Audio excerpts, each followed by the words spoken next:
सभी को राम राम। एक date bound most urgent reminder आया है निदेशक सेकेंडरी शिक्षा हरियाणा पंचकुला से। ये किसको है? सभी जिला शिक्षा अधिकारी हरियाणा के।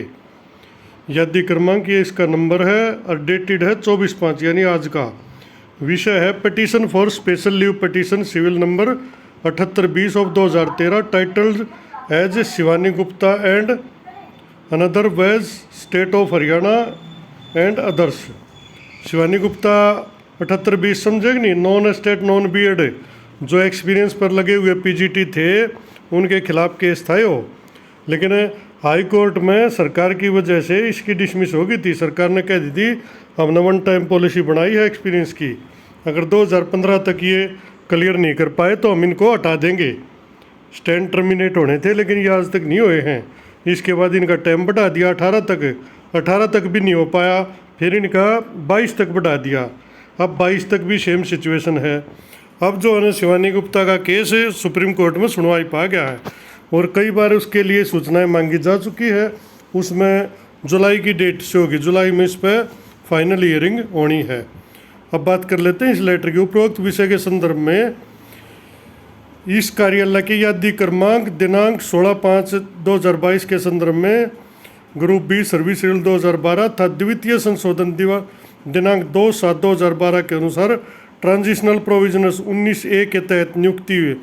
यानी 19A का मतलब वे पीजीटी जो उस समय 4 साल का एक्सपीरियंस था, लगातार काम कर रहे थे 11/4/2012 तक, उनके लिए 19A धारा बनाई थी और इसमें इनको वन टाइम रिलैक्सेशन एग्जम्पशन दे दी थी। तो अब विभाग पूछता है कि वे कर्मचारी जो 19A के तहत नियुक्त हुए वे पीजीटी जिन्होंने 1/4/2022 के अनुसार 1/4/2022 के अनुसार, क्योंकि 1/4/2015 इनके हटने की डेट थी लेकिन ये 7 साल आगे निकल गए, के अनुसार एस्टेट तथा बीएड दोनों उत्तीर्ण नहीं की हैं, उनकी सूचना उपलब्ध करानी जानी है। यानी अभी विभाग ने पूछा है भी 1/4/2005 तक जिसने एस्टेट भी नहीं किया और बीएड भी नहीं किया उनकी सूचना दे। जिस उम्मीदवार के पास एस्टेट तथा बीएड दोनों में से एक भी क्वालिफिकेशन है उसकी सूचना नहीं भेजनी है, क्योंकि पहले सबकी भेज दी होगी शायद। अतः शीघ्र अतिशीघ्र सूचना भेजने का कष्ट करें। अधीक्षक ये सिग्नेचर है। अब इसकी मूल भावना क्या है?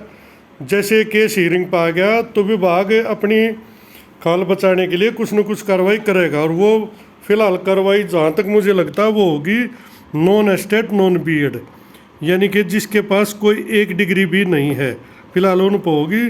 और उसके बाद कोर्ट का डिसीजन आएगा कि भाई जो एग्जम्पशन का रूल था उसको फॉलो क्यों नहीं किया, वहाँ पे इनको जवाब देना है।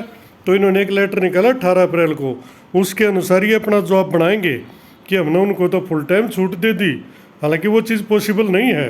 लेकिन चलो भाई विभाग है, सरकार है, दे रहे हैं। लेकिन फिलहाल भाई इनके लिए तो संकट की घड़ी आ गई है, क्योंकि ये लिस्ट बन गई है, बॉस कहीं इनके ऑर्डर भी जारी कर दें, बाकी कोई कंफर्म नहीं है। लेकिन सिर्फ सूचना उनकी मांगी है जिसके पास ना स्टेट है ना बीएड है, सिर्फ एमए है। धन्यवाद।